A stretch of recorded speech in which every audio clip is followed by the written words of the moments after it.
friends, welcome back. It's Christina Wainwright, the manager at the Pacific Beach Library, and I'm happy to join you for our third week of reading together with Pride and Prejudice by Jane Austen. And let's see, there's a lot of exciting stuff that happened last week. I'm going to start out by pouring out some tea so we can discuss. As somebody said the other day, we'll have tea while Mr. Darcy's spilling the tea. So, today's tea, by the way, for me is a loose leaf Earl Grey tea.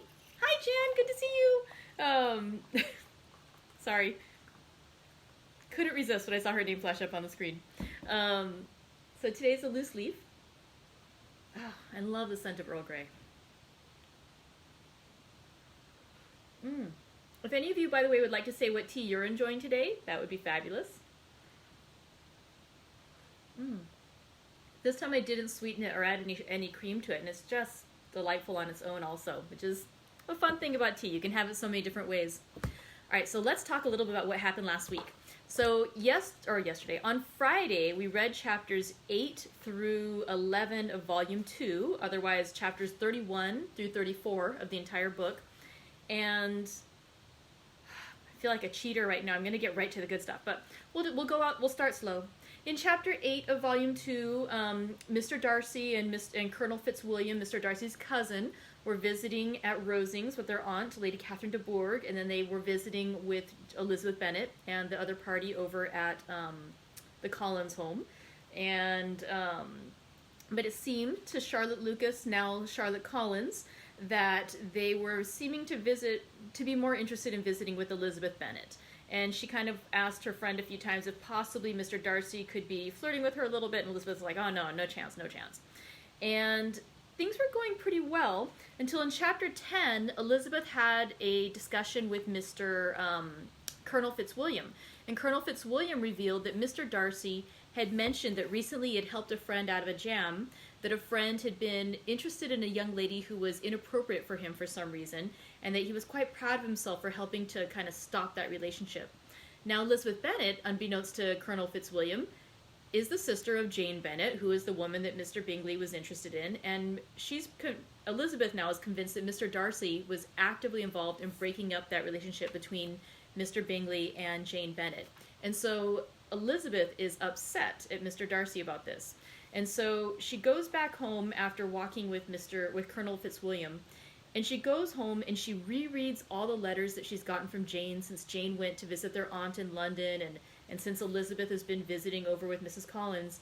And she's just reading these letters, and she's getting more and more worked up and upset about her sister's sorrow over the failed relationship with Mr. Bingley.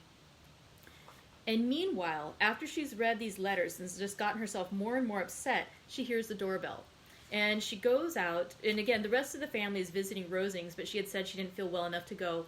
So she's there alone, and the doorbell rings, and in comes Mr. Darcy, because he says he's been worried about her.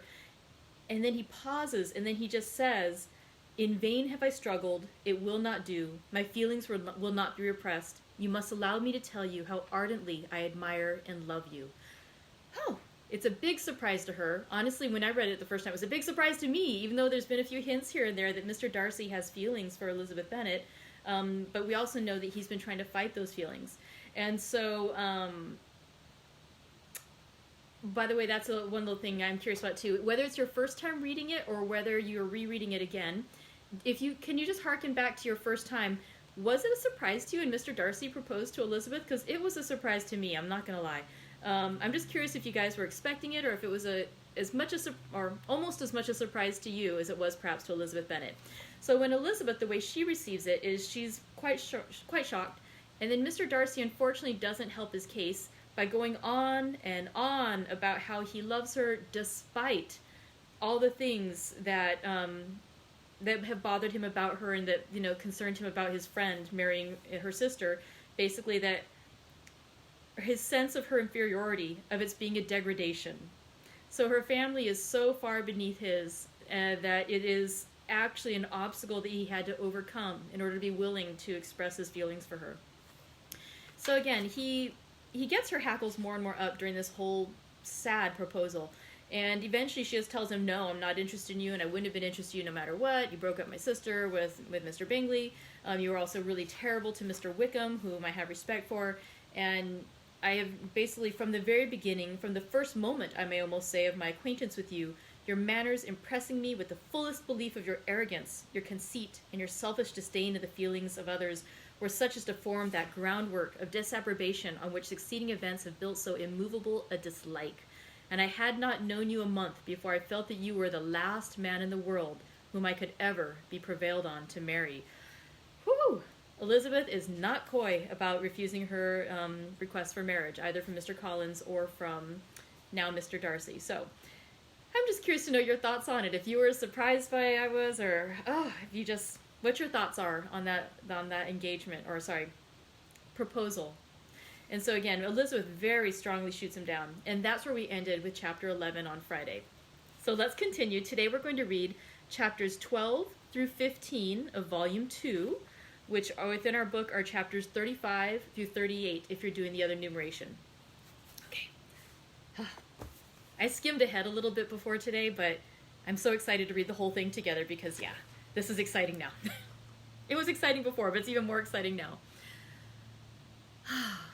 Sorry, I was just reading Nicole's comment. She said she was a little surprised the first time she read it, but she was hoping that Mr. Darcy... Oh, and I've lost it! The comment went away. But she was hoping that Mr. Darcy would fall in love with Bennet, with Miss Elizabeth Bennet. Again, it was just so shocking to me. It's like I knew he had feelings for her. I didn't think he'd come all the way out and propose marriage. I thought maybe there'd be a thing like, maybe we should get to know each other better. Maybe I have regard for you. But just right into, I'm going to marry you, and of course you're going to be so grateful to marry me. I have 10,000 pounds a year. Okay. Let's go in. Chapter 12/35 of Pride and Prejudice by Jane Austen. Elizabeth awoke the next morning to the same thoughts and meditations which had at length closed her eyes. She could not yet recover from the surprise of what had happened. It was impossible to think of anything else, and totally indisposed for employment, she resolved soon after breakfast to indulge herself in air and exercise. She was proceeding directly to her favorite walk, when the recollection of Mr. Darcy's sometimes coming there stopped her, and, instead of entering the park, she turned up the lane, which led her further from the turnpike road. The park paling was still the boundary on one side, and she soon passed one of the gates into the ground. After walking 2 or 3 times along that part of the lane, she was tempted, by the pleasantness of the morning, to stop at the gates and look into the park. The 5 weeks which she had now passed in Kent had made a great difference in the country, and every day was adding to the verdure of the early trees. She was on the point of continuing her walk when she caught a glimpse of a gentleman within the sort of grove which edged the park. He was moving that way, and fearful of its being Mr. Darcy, she was directly retreating. But the person who advanced was now near enough to see her, and stepping forward with eagerness, pronounced her name. She had turned away, but on hearing herself called, though in a voice which proved it to be Mr. Darcy, she moved again towards the gate. He had by that time reached it also, and holding out a letter, which she instinctively took, said with a look of haughty composure, "I have been walking in the grove some time in the hope of meeting you. Will you do me the honor of reading that letter?" And then, with a slight bow, turned again into the plantation, and was soon out of sight. With no expectation of pleasure, but with the strongest curiosity, Elizabeth opened the letter, and to her still increasing wonder perceived an envelope containing 2 sheets of letter paper, written quite through, in a very close hand. The envelope itself was likewise full. Pursuing her way along the lane, she then began it. It was dated from Rosings at 8 o'clock in the morning, and was as follows. "Be not alarmed, madam, on receiving this letter, by the apprehension of its containing any repetition of those sentiments, or renewal of those offers, which were last night so disgusting to you. I write without any intention of paining you or humbling myself, by dwelling on wishes, which, for the happiness of both, cannot be too soon forgotten, and the effort which the formation and the perusal of this letter must occasion should have been spared, had not my character required it to be written and read. You must therefore pardon the freedom with which I demand your attention. Your feelings, I know, will bestow it unwillingly, but I demand it of your justice." Two offenses of a very different nature, and by no means of equal magnitude, you last night laid to my charge. The first mentioned was that, regardless of the sentiments of either, I had detached Mr. Bingley from your sister, and the other that I had, in defiance of various claims, in defiance of honor and humanity, ruined the immediate prosperity and blasted the prospects of Mr. Wickham. Willfully and wantonly to have thrown off the companion of my youth, the acknowledged favorite of my father, a young man who had scarcely any other dependence than on our patronage, and who had been brought up to expect its exertion, would be a depravity, to which the separation of two young persons, whose affection could be the growth of only a few weeks, could bear no comparison. But from the severity of that blame which was last night so liberally bestowed, respecting each circumstance, I shall hope to be in future secured, when the following account of my actions and their motives has been read. If, in the explanation of them which is due to myself, I am under the necessity of relating feelings which may be offensive to yours, I can only say that I am sorry. The necessity must be obeyed, and further apology would be absurd. I had not been long in Hertfordshire before I saw, in common with others, that Bingley preferred your eldest sister to any other young woman in the country. But it was not till the evening of the dance at Netherfield that I had any apprehension of his feeling a serious attachment. I had often seen him in love before. At that ball, while I had the honor of dancing with you, I was first made acquainted, by Sir William Lucas's accidental information, that Bingley's attentions to your sister had given rise to a general expectation of their marriage.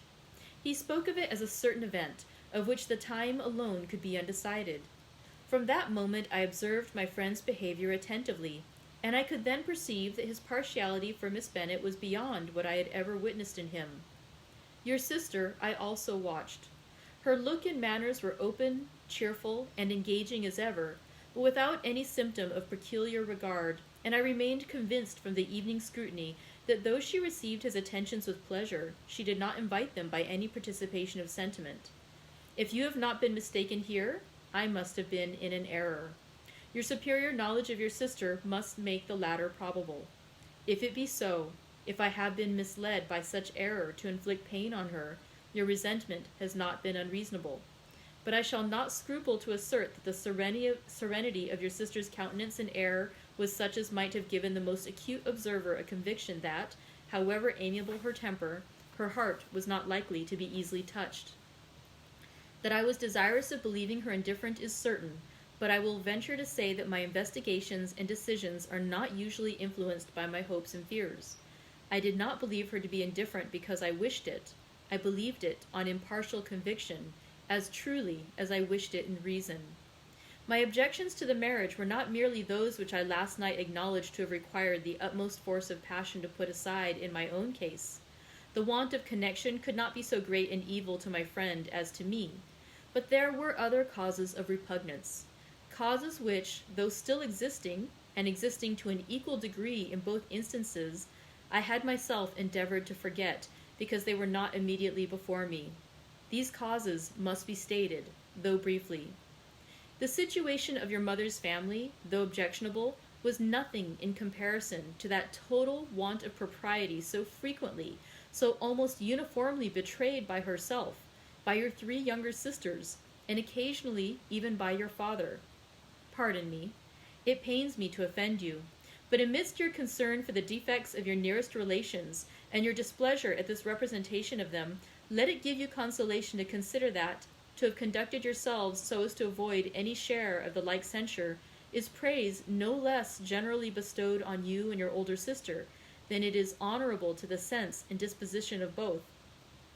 I will only say further, that from what passed that evening, my opinion of all parties was confirmed, and every inducement heightened, which could have led me before to preserve my friend from what I esteemed a most unhappy connection.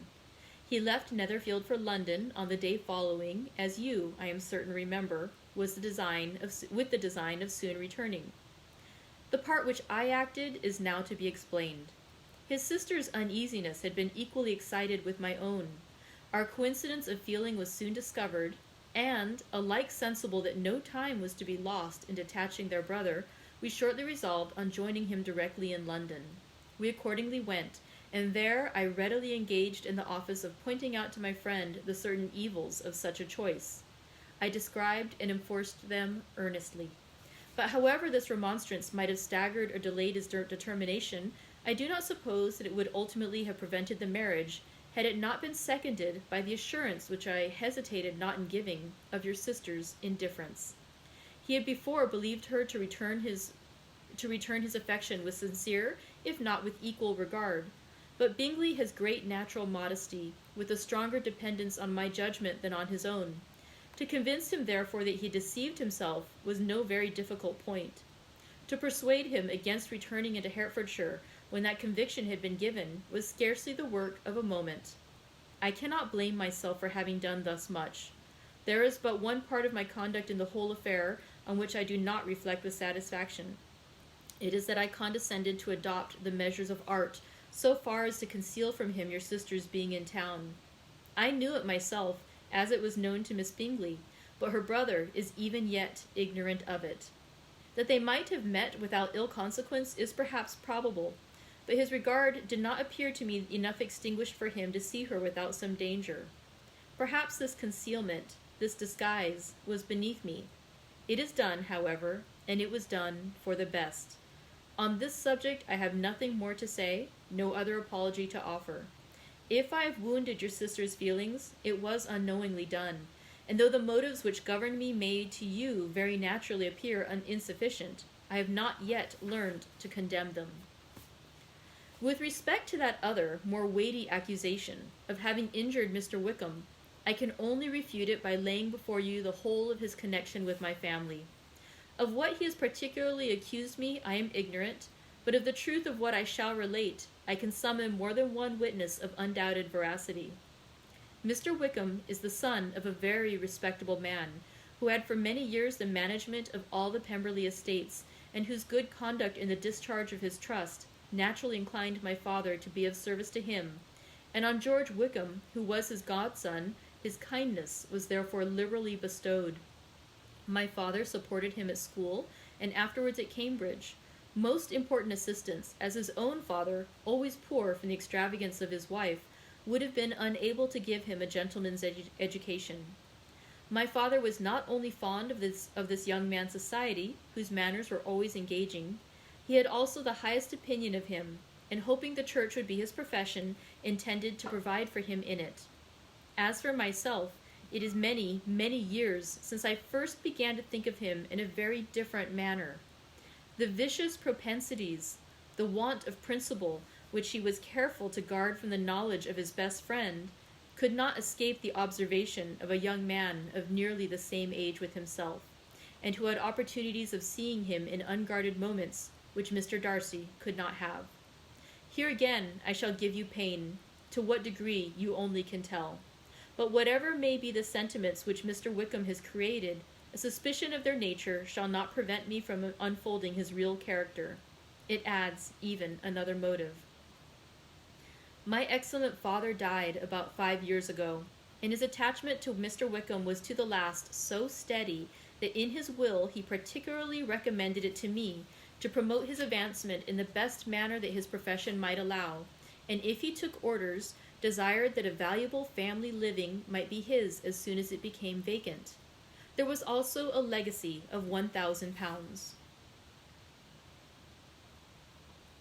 His own father did not long survive mine, and within half a year from these events, Mr. Wickham wrote to inform me that, having finally resolved against taking orders, he hoped I should not think it unreasonable for him to expect some more immediate pecuniary advantage in lieu of the preferment by which he could not be benefited.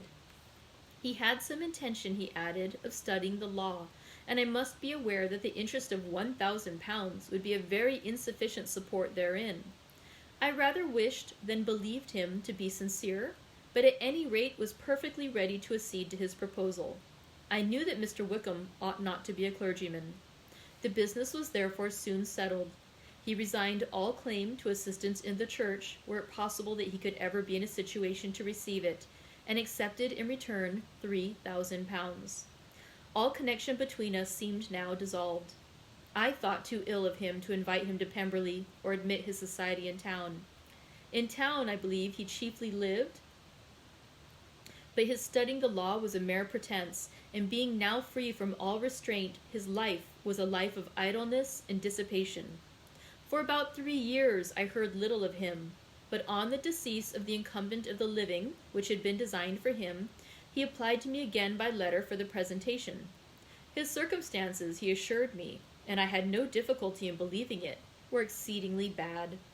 He had found the law a most unprofitable study, and was now absolutely resolved on being ordained, if I would present him to the living in question, of which he trusted there could be little doubt, as he was well assured that I had no other person to provide for, and I could not have forgotten my revered father's intentions.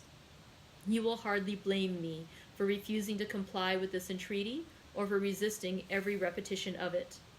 His resentment was in proportion to the distress of his circumstances, and he was doubtless as violent in his abuse of me to others as in his reproaches to myself. After this period, every appearance of acquaintance was dropped. How he lived, I know not, but last summer he was again most painfully obtruded on my notice. I must now mention a circumstance which I would wish to forget myself, and which no obligation less than the present should induce me to unfold to any human being. Having said thus much, I feel no doubt of your secrecy. My sister, who is more than 10 years my junior, was left to the guardianship of my mother's nephew, Colonel Fitzwilliam, and myself. About a year ago she was taken from school, and an establishment formed for her in London, and last summer she went with the lady who presided over it to Ramsgate, and thither also went Mr. Wickham, undoubtedly by design, for there proved to have been a prior acquaintance between him and Mrs. Young, in whose character we were most unhappily deceived. And by her connivance and aid he so far recommended himself to Georgiana, whose affectionate heart retained a strong impression of his kindness to her as a child, that she was persuaded to believe herself in love and to consent to an elopement.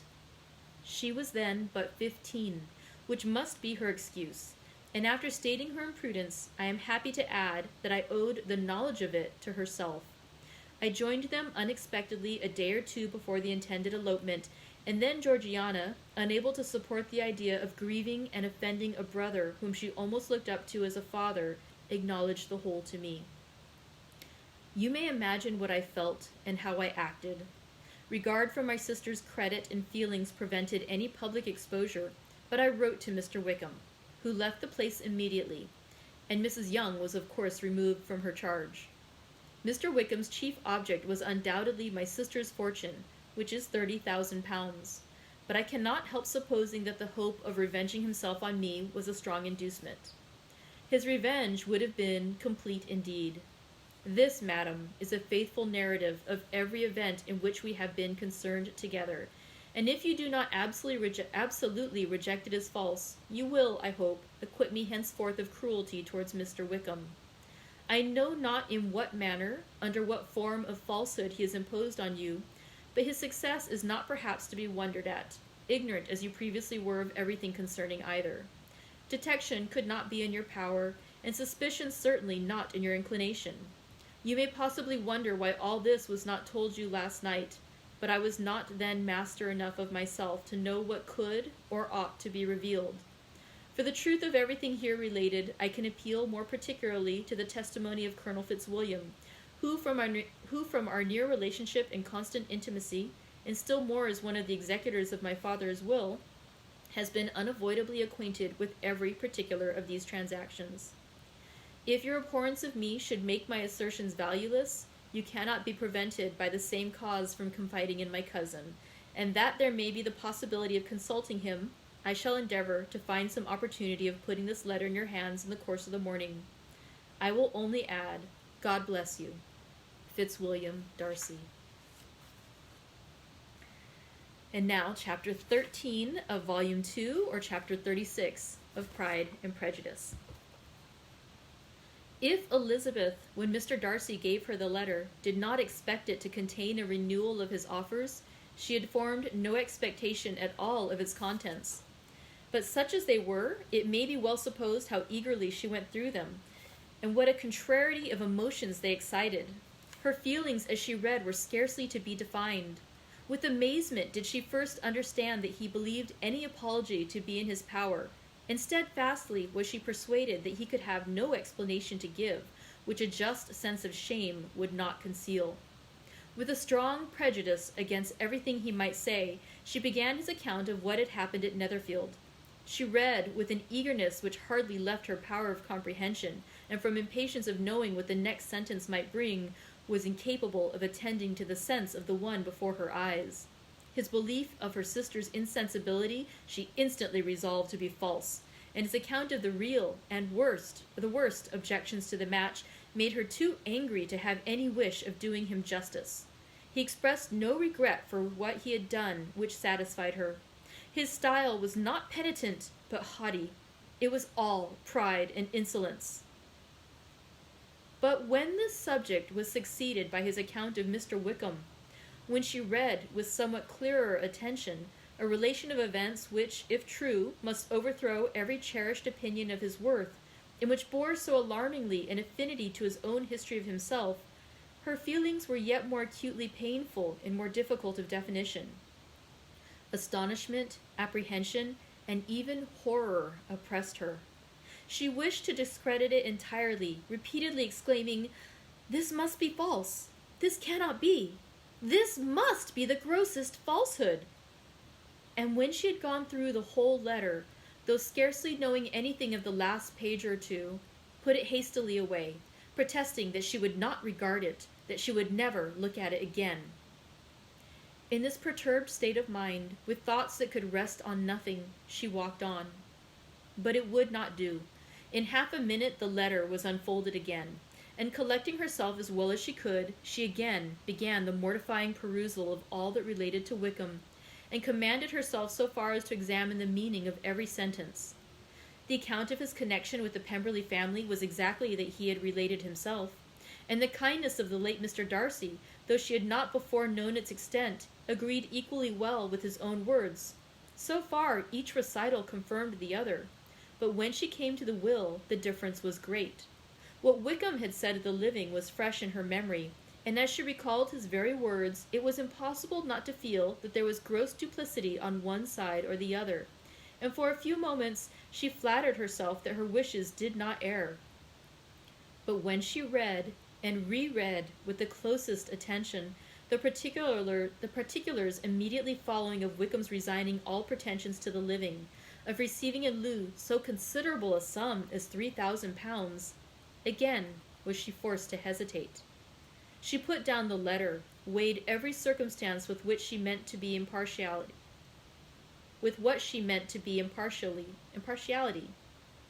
deliberated on the probability of each statement, but with little success. On both sides it was only assertion. Again she read on, but every line proved more clearly that the affair, which she had believed it impossible that any contrivance could so represent as to render Mr. Darcy's conduct in it less than infamous, was capable of a turn which must make him entirely blameless throughout the whole. The extravagance and general profligacy which he scrupled not to lay to Mr. Wickham's charge exceedingly shocked her, the more so as she could bring no proof of its injustice. She had never heard of him before his entrance into the sure militia, in which he had engaged at the persuasion of the young man who, on meeting him accidentally in town, had there renewed a slight acquaintance. Of his former way of life, nothing had been known in Hertfordshire but what he told himself. As to his real character, had information been in her power, she had never felt a wish of inquiring. His countenance, voice, and manner had established him at once in the possession of every virtue. She tried to recollect some instance of goodness, some distinguished trait of integrity or benevolence that might rescue him from the attacks of Mr. Darcy, or, at least, by the predominance of virtue, atone for those casual errors under which she could endeavor to class what Mr. Darcy had described as the idleness and vice of many years' continuance. But no such recollection befriended her. She could see him instantly before her, in every charm of air and address, but she could remember no more substantial good than the general approbation of the neighborhood, and the regard which his social powers had gained him in the mess. After pausing on this point a considerable while, she once more continued to read. But alas! The story which followed of his designs on Miss Darcy received some confirmation from what had passed between Colonel Fitzwilliam and herself only the morning before, and at last she was referred to the truth of every particular to Colonel Fitzwilliam himself, from whom she had previously received the information of his near concern in all his cousin's affairs, and whose character she had no reason to question. At one time she had almost resolved on applying to him, but the idea was checked by the awkwardness of the application, and at length wholly banished by the conviction that Mr. Darcy would never have hazarded such a proposal if he had not been well assured of his cousin's corroboration. She perfectly remembered everything that had passed in conversation between Wickham and herself in their first evening at Mr. Phillips's. Many of his expressions were still fresh in her memory. She was now struck with the impropriety of such communications to a stranger, and wondered it had escaped her before. She saw the indelicacy of putting himself forward as he had done, and the inconsistency of his professions with his conduct. She remembered that he had boasted of having no fear of seeing Mr. Darcy, that Mr. Darcy might leave the country, but that he should stand his ground. Yet he had avoided the Netherfield ball the very next week. She remembered also that till the Netherfield family had quitted the country, he had told his story to no one but herself, but that after their removal it had been everywhere discussed, that he had then no reserves, no scruple in sinking Mr. Darcy's character, though he had assured her that respect for the father would always prevent his exposing the son. How differently did everything now appear in which she was concerned! His attentions to Miss King were now the consequence of views solely and hatefully mercenary, and the mediocrity of her fortune proved no longer the moderation of his wishes, but his eagerness to grasp at anything. His behavior to herself could now have had no tolerable motive. He had either been deceived with regard to her fortune, or had been gratifying his vanity by encouraging the preference which she believed she had most incautiously shown. Every lingering struggle in his favor grew fainter and fainter, and in further justification of Mr. Darcy, she could not but allow that Mr. Bingley, when questioned by Jane, had long ago asserted his blamelessness in the affair, that proud and repulsive as were his manners, she had never, in the whole course of their acquaintance, an acquaintance which had latterly brought them much together and given her a sort of intimacy with his ways, seen anything that betrayed him to be unprincipled or unjust, anything that spoke him of irreligious or immoral habits, that among his own connections he was esteemed and valued, that even Wickham had allowed him merit as a brother, and that she had often heard him speak so affectionately of his sister as to prove him capable of some amiable feeling, that had his actions been what Wickham represented them, so gross a violation of everything right could hardly have been concealed from the world, and that friendship between a person capable of it and such an amiable man as Mr. Bingley was incomprehensible. She grew absolutely ashamed of herself. Of neither Darcy nor Wickham could she think, without feeling that she had been blind, partial, prejudiced, absurd. "How despicably have I acted!" she cried. "I, who have prided myself on my discernment, I, who have valued myself on my abilities, who have often disdained the general candor of my sister and gratified my vanity in useless or blamable distrust. How humiliating is this discovery, yet how just a humiliation! Had I been in love, I could not have been more wretchedly blind. But vanity, not love, has been my folly. Pleased with the preference of one, and offended by the neglect of the other, on the very beginning of our acquaintance, I have courted prepossession and ignorance, and driven reason away, where either were concerned. Till this moment I never knew myself." From herself to Jane, from Jane to Bingley, her thoughts were in a line which soon brought to her recollection that Mr. Darcy's explanation there had appeared very insufficient, and she read it again. Widely different was the effect of a second perusal. How could she deny that credit to his assertions in one instance which she had been obliged to give in How could she deny that credit to his assertions in one instance, which she had been obliged to give in the other? He declared himself to have been totally unsuspicious of her sister's attachment, and she could not help remembering what Charlotte's opinion had always been. Neither could she deny the justice of his description of Jane. She felt that Jane's feelings, though fervent, were little displayed, and that there was a constant complacency in her air and manner, not often united with great sensibility.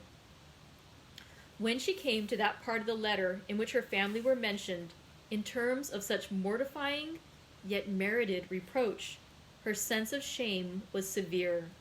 The justice of the charge struck her too forcibly for denial, and the circumstances to which he partially alluded at having passed at the Netherfield ball, and as confirming all his first disapprobation, could not have made a stronger impression on his mind than on hers. The compliment to herself and her sister was not unfelt. It soothed, but it could not console her for the contempt which had been thus self-attracted by the rest of her family. And as she considered that Jane's disappointment had in fact been the work of her nearest relations, and reflected how materially the credit of both must be hurt by such impropriety of conduct, she felt depressed beyond anything she had ever known before. After wandering along the lane for 2 hours, giving way to every variety of thought, reconsidering events, determining probabilities, and reconciling herself as well as she could to a change so sudden and so important, fatigue and a recollection of her long absence made her at length return home, and she entered the house with the wish of appearing cheerful as usual, and the resolution of repressing such reflections as must make her unfit for conversation. She was immediately told that the 2 gentlemen from Rosings had each called during her absence. Mr. Darcy only for a few minutes to take leave, but that Colonel Fitzwilliam had been sitting with them at least an hour, hoping for her return, and almost resolving to walk after her till she could be found. Elizabeth could but just affect concern in missing him. She really rejoiced at it. Colonel Fitzwilliam was no longer an object. She could think only of her letter. And now chapter 14 of volume 2, or chapter 37 of our book. The 2 gentlemen left Rosings the next morning, and Mr. Collins, having been in waiting near the lodges to make them his parting obeisance, was glad to bring home the pleasing intelligence of their appearing to be in very good health, and in as tolerable spirits as could be expected after the melancholy scenes so lately gone through at Rosings. To Rosings he then hastened to console Lady Catherine and her daughter, and on his return brought back, with great satisfaction, a message from her ladyship, importing that she felt herself so dull as to make her very desirous of having them all to dine with her. Elizabeth could not see Lady Catherine without recollecting that, had she chosen it, she might by this time have been presented to her as her future niece. Nor could she think without a smile of what her ladyship's indignation would have been. What would she have said? How would she have behaved? Were questions with which she amused herself. Their first subject was the diminution of the Rosings party. "I assure you, I feel it exceedingly," said Lady Catherine. "I believe nobody feels the loss of friends so much as I do, but I am particularly attached to these young men, and I know them to be so much attached to me.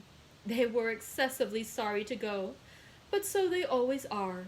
The dear Colonel rallied his spirits tolerably till just at last, but Darcy seemed to feel it most acutely, more, I think, than last year. His attachment to Rosings certainly increases." Mr. Collins had a compliment and an allusion to throw in here, which were kindly smiled on by the mother and daughter. Lady Catherine observed after dinner that Miss Bennet seemed out of spirits, and immediately accounting for it herself by supposing that she did not like to go home again so soon, she added, "But if that is the case, you must write to your mother to beg that you may stay a little longer. Mrs. Collins will be very glad of your company, I am sure." "I am much obliged to your ladyship for your kind invitation," replied Elizabeth, "but it is not in my power to accept it. I must be in town next Saturday." "Why, at that rate, you will have been here only 6 weeks. I expected you to stay 2 months. I told Mrs. Collins so before you came. There can be no occasion for your going so soon. Mrs. Bennet could certainly spare you for another fortnight. But my father cannot. He wrote last week to hurry my return. Oh, your father of course may spare you if your mother can. Daughters are never of so much consequence to a father, and if you will stay another month complete, it will be in my power to take one of you as far as London, for I am going there early in June for a week, and as Dawson does not object to the barouche box, there will be very good room for one of you. And indeed, if the weather should happen to be cool, I should not object to taking you both, as you are neither of you large. You are all kindness, madam, but I believe we must abide by our original plan. Lady Catherine seemed resigned. Mrs. Collins, you must send a servant with them. You know I always speak my mind, and I cannot bear the idea of two young women traveling post by themselves. It is highly improper. You must contrive to send somebody. I have the greatest dislike in the world to that sort of thing. Young women should always be properly guarded and attended, according to their situation in life. When my niece Georgiana went to Ramsgate last summer, I made a point of her having 2 men servants go with her. Miss Darcy, the daughter of Mr. Darcy of Pemberley, and Lady Anne, could not have appeared with propriety in a different manner. I am excessively attentive to all those things. You must send John with the young ladies, Mrs. Collins. I am glad it occurred to me to mention it, for it would really be discreditable to you to let them go alone. My uncle is to send a servant for us. Oh, your uncle! He keeps a manservant, does he? I am very glad you have somebody who thinks of those things. Where shall you change horses? Oh, Bromley, of course. If you mention my name at the bell, you will be attended to. Lady Catherine had many other questions to ask respecting their journey, and as she did not answer them all herself, attention was necessary, which Elizabeth believed to be lucky for her, or with a mind so occupied she might have forgotten where she was. Reflection must be reserved for solitary hours. Whenever she was alone, she gave way to it as the greatest relief, and not a day went by without a solitary walk in which she might indulge in all the delight of unpleasant recollections. Mr. Darcy's letter she was in a fair way of soon knowing by heart. She studied every sentence, and her feelings towards its writer were at times widely different. When she remembered the style of his address, she was still full of indignation. But when she considered how unjustly she had condemned and upbraided him, her anger was turned against herself, and his disappointed feelings became the object of compassion. His attachment excited gratitude, his general character respect, but she could not approve him, nor could she for a moment repent her refusal or feel the slightest inclination ever to see him again. In her own past behavior there was a constant source of vexation and regret, and in the unhappy defects of her family, a subject of yet heavier chagrin. They were hopeless of remedy. Her father, contented with laughing at them, would never exert himself to restrain the wild giddiness of his youngest daughters, and her mother, with manners so far from right herself, was entirely insensible of the evil. Elizabeth had frequently united with Jane in an endeavor to check the imprudence of Catherine and Lydia, but while they were supported by their mother's indulgence, what chance could there be of improvement? Catherine, weak-spirited, irritable, and completely under Lydia's guidance, had always been affronted by their advice, and Lydia, self-willed and careless, would scarcely give them a hearing. They were ignorant, idle, and vain. While there was an officer in Meryton, they would flirt with him, and while Meryton was within a walk of Longbourn, they would be going there forever. Anxiety on Jane's behalf was another prevailing concern, and Mr. Darcy's explanation, by restoring Bingley to all her former good opinion, heightened the sense of what Jane had lost. His affection was proved to have been sincere, and his conduct cleared of all blame, unless any could attach to the implicitness of his confidence in his friend. How grievous then was the thought that, of a situation so desirable in every respect, so replete with advantage, so promising for happiness, Jane had been deprived by the folly and indecorum of her own family. When to these recollections was added the development of Wickham's character, it may be easily believed that the happy spirits which had seldom been depressed before were now so much affected as to make it almost impossible for her to appear tolerably cheerful. Their engagements at Rosings were as frequent during the last week of her stay as they had been at first. The very last evening was spent there, and her ladyship again inquired minutely into the particulars of their journey, gave them directions as to the best method of packing, and was so urgent on the necessity of placing gowns in the only right way that Maria thought herself obliged, on her return, to undo all the work of the morning and pack her trunk afresh. When they parted, Lady Catherine, with great condescension, wished them a good journey, and invited them to come to Hunsford again next year, and Miss de Bourgh exerted herself so far as to curtsy and hold out her hand to both. And now chapter 15 of volume 2, or chapter 38 of the book. On Saturday morning, Elizabeth and Mr. Collins met for breakfast a few minutes before the others appeared, and he took the opportunity of paying the parting civilities which he deemed indispensably necessary. "I know not, Miss Elizabeth," he said, "whether Mrs. Collins has yet expressed her sense of your kindness in coming to us, but I am very certain you will not leave the house without receiving her thanks for it. The favor of your company has been much felt, I assure you. We know how little there is to tempt anyone to our humble abode. Our plain manner of living, our small rooms and few domestics, and the little we see of the world, must make Hunsford extremely dull to a young lady like yourself. But I hope you will believe us grateful for the condescension, and that we have done everything in our power to prevent your spending your time unpleasantly." Elizabeth was eager with her thanks and assurances of happiness. She had spent 6 weeks with great enjoyment, and the pleasure of being with Charlotte and the kind attentions she had received must make her feel the obliged. Mr. Collins was gratified, and with a more smiling solemnity replied, "It gives me the greatest pleasure to hear that you have passed your time not disagreeably. We have certainly done our best, and most fortunately having it in our power to introduce you to very superior society, and from our connections with Rosings, the frequent means of varying the humble home scene, I think we may flatter ourselves that your Hunsford visit cannot have been entirely irksome. Our situation with regard to Lady Catherine's family is indeed the sort of extraordinary advantage and blessing which few can boast. You see on what a footing we are. You see how continually we are engaged there. In truth, I must acknowledge that, with all the disadvantages of this humble parsonage, I should not think anyone abiding in it an object of compassion, when they are sharers of our intimacy at Rosings." Words were insufficient for the elevation of his feelings, and he was obliged to walk about the room, while Elizabeth tried to unite civility and truth in a few short sentences. "You may in fact carry a very favorable report of us into Hertfordshire, my dear cousin."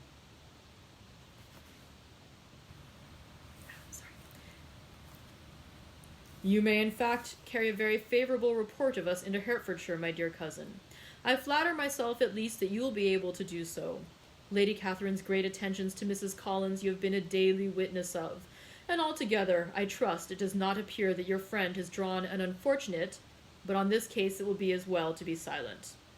Only let me assure you, my dear Miss Elizabeth, that I can from the heart most cordially wish you equal felicity in marriage. My dear Charlotte and I have but one mind and one way of thinking. There is in everything a most remarkable resemblance of character and ideas between us. We seem to have been designed for each other." Elizabeth could safely say that it was a great happiness where that was the case, and with equal sincerity could add that she firmly believed and rejoiced in his domestic comforts. She was not sorry, however, to have the recital of them interrupted by the entrance of the lady from whom they sprung. Poor Charlotte!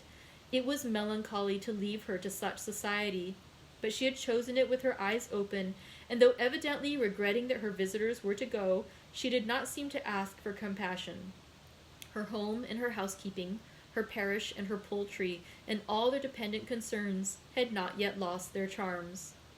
At last the chaise arrived, the trunks were fastened on, the parcels placed within, and it was pronounced to be ready. After an affectionate parting between the friends, Elizabeth was attended to the carriage by Mr. Collins, and as they walked down the garden, he was commissioning her with his best respects to all her family, not forgetting his thanks for the kindness he had received at Longbourn in the winter, and his compliments to Mr. and Mrs. Gardiner, though unknown. He then handed her in, Maria followed, and the door was on the point of being closed when he suddenly reminded them, with some consternation, that they had hitherto forgotten to leave any message for the ladies of Rosings. "But," he added, "you will of course wish to have your humble respects delivered to them, with your grateful thanks for their kindness to you while you have been here." Elizabeth made no objection. The door was then allowed to be shut, and the carriage drove off. "Good gracious!" cried Maria, after a few minutes' silence. "It seems but a day or two since we first came, and yet how many things have happened!" "A great many indeed," said her companion with a sigh. "We have dined 9 times at Rosings, besides drinking tea there twice. How much I shall have to tell!" Elizabeth privately added, "and how much I shall have to conceal." Their journey was performed without much conversation or any alarm, and within 4 hours of their leaving Hunsford, they reached Mr. Gardiner's house, where they were to remain a few days. Jane looked well, and Elizabeth had little opportunity of studying her spirits amidst the various engagements which the kindness of her aunt had reserved for them. But Jane was to go home with her, and at Longbourn there would be leisure enough for observation. It was not without an effort meanwhile that she could wait even for Longbourn before she told her sister of Mr. Darcy's proposals. To know that she had the power of revealing what would so exceedingly astonish Jane, and must at the same time so highly gratify whatever of her own vanity she had not yet been able to reason away, was such a temptation to openness as nothing could have conquered. But the state of indecision in which she remained as to the extent of what she should communicate, and her fear, if she once entered on the subject, of being hurried into repeating something of Bingley which might only grieve her sister further. And that concludes Chapter 15 of Volume 2, or Chapter 38 of Pride and Prejudice. Such an exciting day. We'll talk more about it tomorrow, but thank you guys so much for joining me. If you guys want to share your reflections on what we just read, I would love to hear them also. Thank you very much for joining me. Hope you have a great rest of your afternoon, and I'll see y'all tomorrow for more reading. Bye!